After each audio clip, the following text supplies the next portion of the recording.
오늘 우리가 읽은 미가서 5장 2절 말씀을 통해서 가장 작은 곳에서 피어난 왕의 꿈이라는 제목으로 말씀을 같이 나누겠습니다.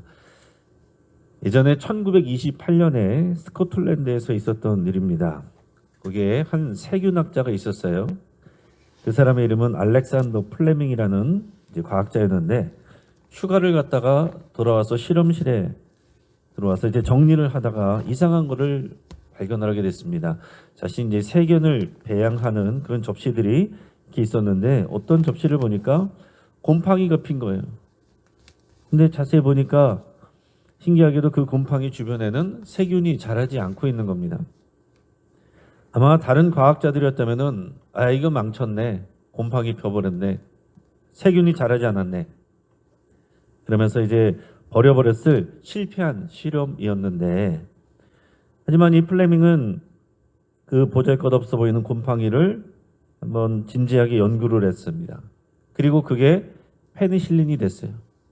우리가 지금도 여러분들이 자주 사용하시는 항생제가 된 거예요. 그래서 이 한 알의 곰팡이 포자, 보이지도 않는 이 작은 것이 2차 세계대전 중에 수백만 명의 생명을 구했고요. 현대의학의 혁명을 가져오게 됩니다. 사랑하는 성도 여러분, 하나님께서는 이와 같이 종종 가장 작은 일을 통해서 또 보잘것없는 일을 통해서 가장 위대한 일을 행하십니다. 오늘 우리가 묵상할 미가서 5장 2절은 바로 그 진리를 증거라고 했어요. 어제 우리는 창세기 3장 15절을 통해서 태초에 속삭여 주신 하나님의 약속을 들었습니다. 그리고 오늘은 그 약속이 어디서 이루어질지, 하나님이 어떤 방법으로 구원하실지를 우리가 보게 될 거예요. 우리가 주제가 뭐라고 그랬습니까? 약속을 따라 오신 왕. 성경에서 중요한 것은 약속이고요.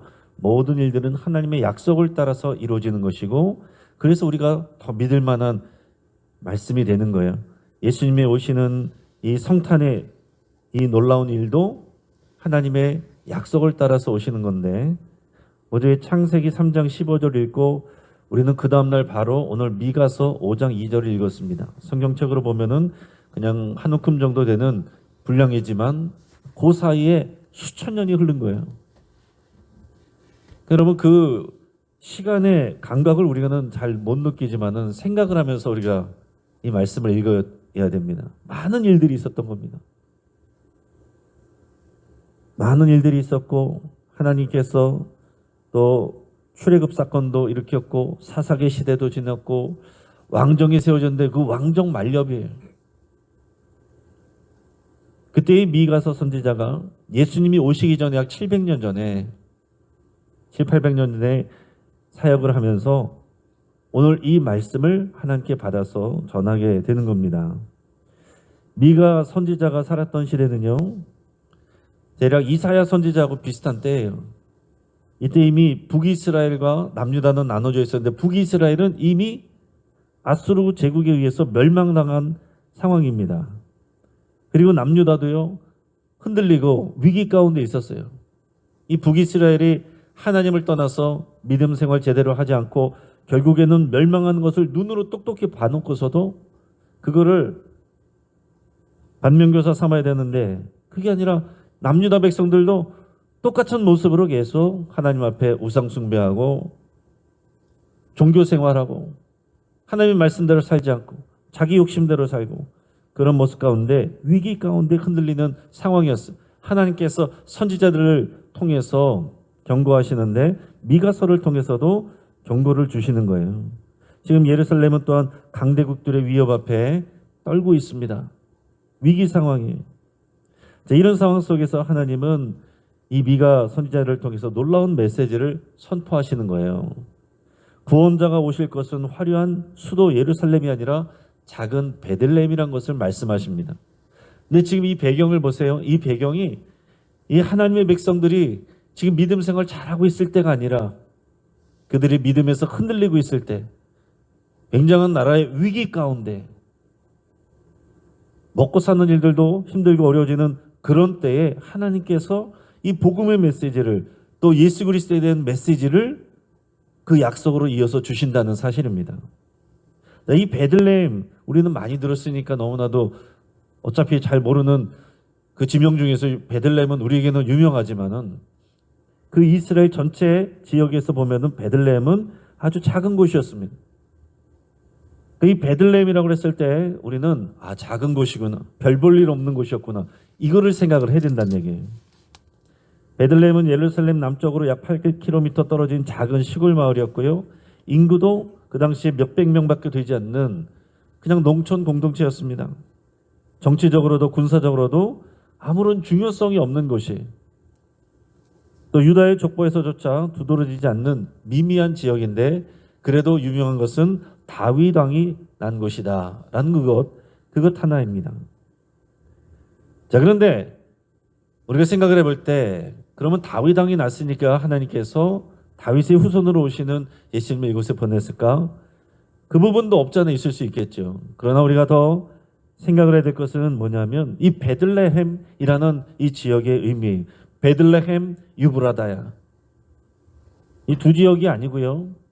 베들레헴 유브라다 이게 같은 것입니다. 유브라다는 에브라다, 베들레헴 에브라다라고 했을 때 에브라다는 이 베들레헴 지역의 예전에 한 지역이었고요. 그리고 베들레헴이라는 이 지역 이름이 이 유다 지역 여기 한 곳에만 있었던 것이 아니라 다른 데에도 이제 베들레헴이라는 동네가 있었어요. 그래서 이것을 구분하기 위해서도 베들레헴 에브라다야 이렇게 부르는 거예요. 자, 이 베들레헴의 뜻이 뭡니까? 우리 잘 여러분 아시겠지만은 떡집이라는 소리, 떡집, 빵집, 떡 만드는 집, 빵 만드는 집. 자, 에브라다는 풍성함, 열매 맺음 이런 뜻입니다. 그 베들레헴 에브라다야 그러면 무슨 뜻이겠어요? 풍성한 떡집, 뭐 이렇게 생각할 수가 있는 거죠. 자, 이 이름들이 가리키는 분이 누구신가? 바로 요한복음 6장 35절에서 예수님 말씀하시는 겁니다. 나는 생명의 떡이다. 베들레헴이라는 이름 자체가 다시 말해서 이 메시아를, 예수 그리스도를 예표하고 있다라는 거예요. 하나님은 수백 년 전부터 그 마을, 작은 마을에 구원의 의미를 새겨 놓으셨다는 거죠. 자, 더 나아가서 베들레헴 이 동네는 작은 동네라고 그랬어요. 이게 굉장히 중요한 포인트입니다. 이 작은 동네, 사람들이 별로 신경 쓰지 않는 동네, 그런 시골 동네, 변두리 같은 동네, 어떻게 보면 서울 안에서 우리 방화동 같은 동네, 이런 동네에 하나님의 메시지가 담겨 있다는 거예요. 구원은 인간의 힘이나 권력으로 이루어지지 않습니다. 하나님의 일하심은 세상의 기준과 달라요. 그리고 하나님은 낮고 겸손한 곳에서 일하시고 그 역사를 시작하십니다. 고린도전서 1장 27절 또 28절 말씀에 이렇게 되어 있습니다. 그러나 하나님께서 세상의 미련한 것들을 택하사 지혜 있는 자들을 부끄럽게 하시고 세상의 약한 것들을 택하사 강한 것들을 부끄럽게 하려 하시며 하나님께서 세상의 천한 것들과 멸시받는 것들과 없는 것들을 택하사 있는 것들을 폐하려 하시나니. 아멘. 그럼 이것이 하나님의 일하시는 원리예요. 큰 거를 통해서 하면은 사람들이 다 저게 크니까, 뛰어난 사람을 통해서 하면 저 사람이 워낙 뛰어나니까, 사람을 보고 환경을 보고 조건을 보는 거예요, 사람은. 근데 작은 것을 통해서 하나님께서 일하실 때, 가능성 없어 보이는 것을 통해서 일하실 때 사람들은 이건 하나님이 하셨구나, 하나님을 드러내는 그런 역사가 되는 겁니다. 자, 오늘 우리가 한 절 말씀을 읽었는데 이 한 절 말씀 안에서 우리가 생각해야 될 게 많은 거예요. 오늘 본문 말씀 다시 한번 읽어보겠습니다. 미가서 5장 2절 같이 한번 다시 읽어봅니다. 베들레헴 에브라다야, 너는 유다 족속 중에 작을지라도 이스라엘을 다스릴 자가 내게서 내게로 나올 것이라. 그의 근본은 상고의 영혼에 있느니라. 아멘. 자, 베들레헴 에브라다야, 이 의미를 우리가 나눴어요. 너는 작을지라도, 작은 동네에서 하나님의 역사가 나오는데 뭐라고 그랬습니까? 이스라엘을 다스릴 자가, 즉 왕이 나온다는 얘기예요. 내게서 내게로 나올 것이라. 그냥 여러 왕들이 있는 것이 아니고 여러 왕들이 계속 바뀌어가지만은 사람이 세우는 왕이 아니라 하나님이 선택하고 보내시는 특별한 왕이 너희에게서 내게로 나온다. 이런 표현입니다. 오늘날 우리는 수많은 리더들을 봅니다. 많은 왕들이 있었어요. 또 정치 지도자들도 있고 기업의 CEO들도 있고 종교 지도자들도 있습니다. 그들은 다 어떤 사람들이에요? 스스로 올라가 그 자리에 앉은 사람들입니다. 노력해서, 경쟁해서, 공부 열심히 해서, 열심히 일해서 남보다 뛰어나게 또 노력해서, 어떤 사람들은 힘으로, 어떤 사람은 술수를 써서, 돈을 써서 그 자리를 얻었습니다. 아무튼 중요한 건 자기 힘으로, 자기 능력으로 올라갔다는 거예요. 그러나 예수님은 다릅니다. 예수님은 하나님께로부터 보냄을 받은 거예요.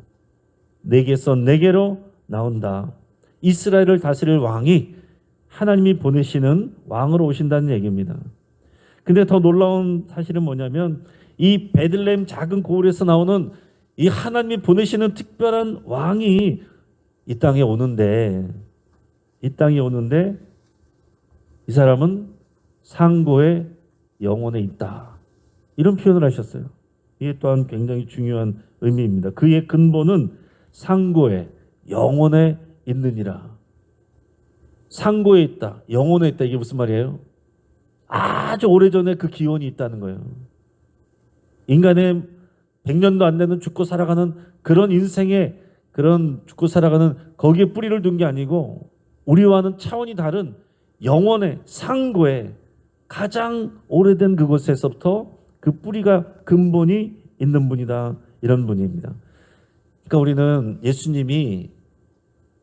2025년 전에 태어나신 분이잖아요. 세상은 그렇게 생각합니다. 그래서 자꾸 다른 4대 성인들하고 태어난 날을 비교하고 그러지만은 성경이 말씀하는 것은 이 예수님이 이 땅에 오신 것은 2025년 전에 오셨지만은 그분의 근본은 상고에 영혼에 창조 이전부터 있었다는 그것을 말씀하고 있는 거예요. 다시 말하면 예수님은 피조물이 아니라 창조주시다. 영원전부터 계신 하나님이시다. 이거를 예수님이 오시기 전에 700년 전에 미가 선지자를 통해서 하나님께서 말씀하신 거예요. 그것도 사람들이 신앙생활 제대로 못하고 있을 때, 그래서 위기가 있을 때, 나라가 어려운 가운데 처해 있을 때 하나님께서 경고를 주시면서도 이 복음의 메시지를 주시는 겁니다. 이런 말씀이 요한복음 1장 1절에 보면 그런 메시지가 그대로 이어지는 거예요. 태초에 말씀이 계시니라. 이 말씀이 하나님과 함께 계셨으니 이 말씀은 곧 하나님이시니라. 아멘. 이 요한복음 1장 1절에 가장 먼저 나오는 선포입니다. 태초에 말씀이 계셨는데 그 말씀이 하나님과 함께 계셨고 그 말씀은 하나님이시고 그 말씀은 빛이시고 생명이시고 그분이 바로 예수 그리스도라는 거예요. 그러니까 우리는 처음에 할 때는 2025년 전에 태어나신 예수님을 배워서 알게 되지만 알고 보면 말씀을 통해서 들어가 보니 그분은 상고에 태초 이전에 또 영원부터 계신 하나님이시구나. 이거를 우리가 말씀을 통해 알게 되는 겁니다. 그 영원의 분이 이제 이 땅에 작은 베들레헴으로 오신다. 하나님이 이 땅에 인간의 몸을 입고 왕으로 오신다. 성육신 사건의 예고입니다. 영원하신 하나님이 시간 속으로 작은 베들레헴으로 들어오시는 절제의 사건이기도 하고 놀라운 하나님의 약속의 실현이기도 한 거예요. 여러분 이제 말씀을 정리를 해봅니다. 오늘 미가서 5장 2절 한 절 말씀만 읽었는데 오늘 우리에게 주는 처음 메시지는 아주 명확해요. 하나님은 작고 보잘것없는 것을 통해서 위대한 일을 행하신다 하는 것입니다. 성경 전체가 이것을 증거하고 있어요. 여러분 모세는 광야에서 양치던 80세 노인 때 이스라엘을 해방시킨 지도자가 됐습니다. 다윗은 아버지에게서조차 잊혀진 막내 아들이었어요. 인정받지 못하는 어디 저기 바깥에 나가서 혼자 일하고 있는 막내 아들. 그 작은 아이를 통하여 이스라엘의 위대한 왕이 되게 하셨어요. 사사 기도는 뭐라고 고백했습니까? 사사기 6장 15절에 보면 내 집은 므낫세 중에 극히 약하고 나는 내 아버지 집에서 가장 작은 자니이다.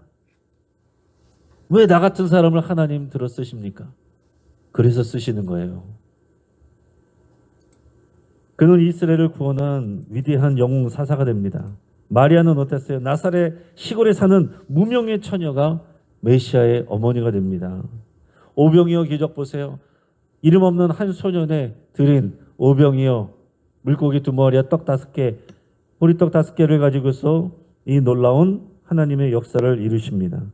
한국 교회에서도 보세요. 1907년 평양 대부흥은 어디서 시작됩니까? 장대한 교회라고 하는 작은 교회의 새벽기도에서부터 또 시작이 되는 겁니다. 마더 테레사는 캘커타의 한 빈민가에서 시작했어요. 빌리 그레엄 목사는 노스캐롤라이나의 작은 농장에서 자랐습니다. 신학자 C.S. 루이스는 나니아 이야기를 자신의 조카에게 들려주는 것으로 그 놀라운 소설이 시작이 됐습니다. 여러분, 우리가 지금 가진 것이 작다고 여러분 낙심하지 마시기 바랍니다. 우리가 작을수록, 낮고 보잘것없을수록 하나님이 그걸 사용하여서 일할 가능성이 큰 거예요. 그럼 여러분, 내가 지금 가진 게 많아요. 나는 남들보다 높은 자리에 있다고 생각하세요. 그러면 어떻게 되겠어요? 나는 낮습니다. 나는 작습니다. 이 고백을 해야죠. 지금 우리가 다 상대적인 건데, 우리가 많은 것을 가졌습니다 했을 때는 하나님께 감사합니다. 이 고백으로 이어져야 되고요. 나는 보잘것없습니다. 가진 것도 별로 없습니다. 이 고백을 할 때는 이런 나를 사용하실 주님을 찬양하고 기대하고 소망합니다. 이렇게 이어져야 되는 거예요. 이게 믿음이 없으면 어떻게 됩니까? 나는 이만큼 하고, 나는 이렇게 능력 있고, 나는 이것도 하고 저것도 하고, 교만으로 이어져요. 믿음 없으면 교만으로 이어집니다. 또 나는 작고, 나는 연약하고, 나는 볼품없고, 우리 집안은 흙수저고, 이런 것이 믿음이 없으면 열등감으로 이어져요. 믿음은 이 모든 것을 바꿔버리는 거예요. 그러니까 우리는 믿음을 갖고 믿음으로 살아간다, 복음으로 살아간다는 것은 이 복음의 메시지를 가지고 그것을 우리의 가치관과 인생의 세계관과 우리 인생의 길로 삼아 그렇게 가는 것이 우리의 믿음 생활입니다. 그냥 예배 때, 설교 때 은혜는 받았는데 우리가 실제로 살아가고 말하고 행동하고 결정하는 것은 세상의 가치관으로 살아간다. 그건 믿음이 아니죠. 이 미가서 선지자의 이 복음이 선포될 때 바로 그랬다는 거예요. 제사도 하고 제사 제물도 많이 드리고 율법도 많이 가르치고 했지만은 하나님이 제대로 된 믿음을 찾을 수 없었다는 거죠. 오늘날 한국 교회도 마찬가지입니다. 교회 인구도 우리가 통계적으로 말하지만 교회 인구가 줄어든 게 문제가 아니에요. 우리가 전체 부흥을 위해서도 노력을 해야 되지만은 숫자를 늘려야 되지만 더 많은 사람들이 구원을 받아야 되지만 더 중요한 것은 그 안에 진짜로 믿는 진짜 그리스도인, 진짜로 복음을 믿고 진짜로 복음을 살아내는 참 그리스도인, 작은 것에서 역사하시는 하나님을 기대하고 소망하는 진짜 그리스도인, 사람의 힘과 사람의 능력과 사람의 방법으로 하시는 것이 아니라 하나님의 방법으로 역사하시는 이 하나님을 믿는 그 믿음이 필요하다는 얘기입니다. 그래서 진정한 위대함은 낮아짐에서 오는 거예요. 낮은 곳으로 가야 우리 주님을 만나는 겁니다. 영원하신 하나님이 작은 베들레헴으로 오셨어요.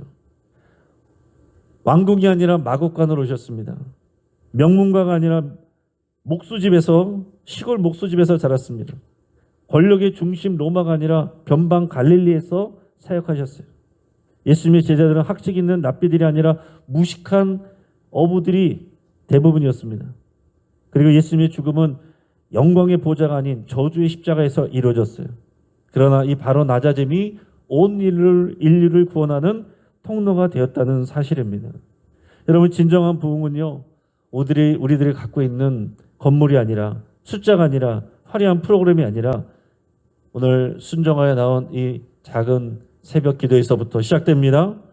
무명의 중보 기도자의 눈물에서 시작됩니다. 이름 없는 헌신자, 섬기는 것, 그분들을 통해서 하나님이 역사하신다는 거예요. 마가복음 10장 43절 44절 한번 읽어보겠습니다.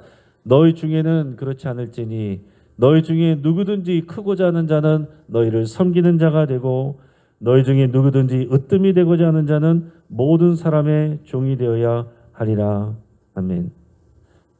자, 유명한 오케스트라의 지휘자가 공연을 앞두고 최종 연습을 하고 있었어요. 수백 명의 단원들이 웅장한 소리를 내고 있습니다. 근데 갑자기 지휘자가 손을 들어서 연주를 중단시켰어요. 그래서 이런 말을 했습니다. 피콜로 연주자 어디 갔습니까? 왜 피콜로 소리가 들리지 않죠? 피콜로는요, 아주 이제 작은 관악기입니다. 단원들은 깜짝 놀랐어요. 그 수많은 악기 중에서 가장 작고 가느다란 이 피콜로 소리가 빠진 것을 지휘자가 알아챈 것을 놀랐다는 거예요. 피콜로 연주자는 속으로 이렇게 많은 사람들의 많은 악기들 속에서 큰 소리가 나는데 나 하나쯤 연주하지 않아도 뭐 지금 뭐 아무도 모르겠지 하는 생각으로 사실 쉬고 있었다는 거예요. 근데 지휘자는 그 작은 소리 하나가 빠졌을 때 음악이 완성되지 않는다는 것을 알고 있었던 겁니다. 여러분, 하나님 나라는 거대한 교향곡이라고 할 수 있어요. 여러분은 결코 작아서 없어도 되는 존재가 아닙니다. 우리 가운데 어떤 사람도 작아서 없어져도 되는 그런 사람은 없어요. 세상이 보기엔 베들레헴처럼 작아 보일지 모르지만은 하나님께서는 여러분이라는 작은 통로를 통해서 우리가 하나님 앞에 낮은 마음으로 말구유 같은 심령을 가지고 주님 앞에 나갈 때 우리 안에서 하나님은 왕의 꿈을 펼쳐 나가십니다. 저는 기도하겠습니다. 오늘 말씀을 붙잡고 함께 기도합시다. 여러분, 나의 작고 초라한 모습까지도 사랑하셔서 찾아오시는 주님을 찬양할 수 있길 바랍니다. 나는 안 돼 라는 부정적인 생각 대신 작고 낮은 내 안에 시작된 하나님의 꿈을 바라보게 해달라고 여러분 그렇게 기도할 수 있길 바랍니다.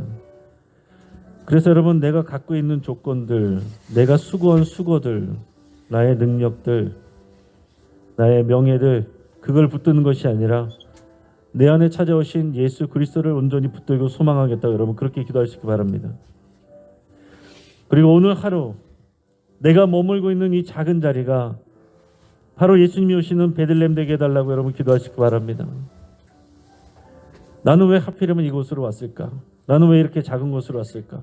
남들과 비교해서 이것은 너무 작고 보잘것없어 라는 생각을 할 때마다 바로 그곳이 주님이 오시는 베들레헴 되기를 여러분 기대하고 소망하고 그렇게 선포하시길 바랍니다. 여러분들의 가정, 여러분들이 일하는 일터, 그리고 우리 교회 공동체, 우리 지역사회, 이곳이 바로 주님이 오실 베들레헴입니다. 이것을 여러분 선포하며 이 시간 함께 기도하길 바랍니다. 같이 한번 주여 한번 부르짖갑치면서 기도하겠습니다. 주여! 할렐루야. 너무 감사합니다. 하나님 아버지, 나의 작고 초라한 모습까지도 주님이 사랑하시고 바로 그것으로 찾아오신 우리 주님을 찬양합니다. 하나님, 내가 크고 화려해서가 아니라 주님은 내가 작고 초라하기 때문에 오히려 이 작고 낮은 것으로 찾아오셨습니다. 하나님 아버지, 우리가 왕궁되기를 꿈꾸지 아니하고 작은 말구유로 아버지 기뻐하게 하여 주시고 감사하게 하여 주시옵소서. 하나님 아버지, 나는 안 되라고 하는 부정적인 생각을 내려놓게 하시고 내 안에 계신 시작한 하나님의 꿈을 바라볼 수 있도록 인도해 주시옵소서. 그 왕 되신 예수님이 우리 안에 들어와 계십니다. 우리 안에서 살아가고 계십니다. 우리 안에서 역사하십니다. 내가 베들레헴이고 내가 작은 마구간입니다. 하나님 아버지, 우리 인생 가운데 우리의 가정이, 우리의 교회가, 아버지여, 우리 하는 일터가 이것이 바로 베들레헴이여 에베라다이며 아버지, 이것이 풍성한 떡집 이런 것을 아버지가 선포할 때 하나님의 은혜가 온전히 부어지고 역사해 주시옵소서. 하나님 아버지, 오늘 하루 내가 머무는 모든 자리가 예수님이 태어나는, 예수님이 오시는 베들레헴 되기를 간절히 원합니다. 하나님 아버지, 내가 있는 그곳이 내가 주님을 찬양하고 예배하기에, 그 복음에 순종하기에 그것이 바로 베들레헴 되는 것을 아버지의 믿음으로 고백하게 해 주시옵소서. 하나님 아버지, 그 당시에도 많은 사람들이 제사 많이 드렸습니다. 예배도 많이 드렸습니다. 제물도 많이 드렸습니다. 기도도 많이 했습니다. 율법도 많이 외웠습니다. 그러나 그곳에서 하나님은 참된 하나님의 백성을 찾을 수 없었습니다. 하나님 아버지, 한국교회 안에, 또 우리 교회 안에, 우리 모습들 안에, 우리 공동체 안에 주님이 찾으시는 참 예배자, 참된 주의 자녀 아버지여, 내가 되게 하여 주시옵소서. 우리가 되게 하여 주시옵소서.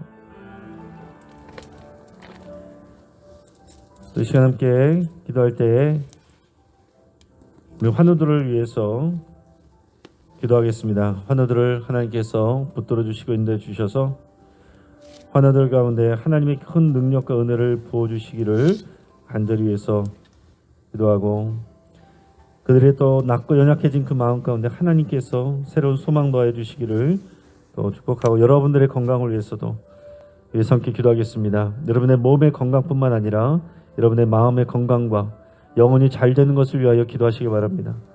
우리 최유철 원로 목사님과 우리 어르신들을 축복하며, 또 겉으로는 나이가 질지라도 그 속사람 날로 새로워지기를 축복하며 함께 기도하겠습니다. 우리 교회의 낮고 작은 자들, 새가족들, 또 초신자들, 또 교회 학교, 또 어린이들, 청소년들, 청년들을 우리 축복하며 저들을 통하여 하나님께서 큰 일들을 이루어 가시고 또 주님의 귀한 일꾼들을 세워가시기를 축복하며 기도하겠습니다.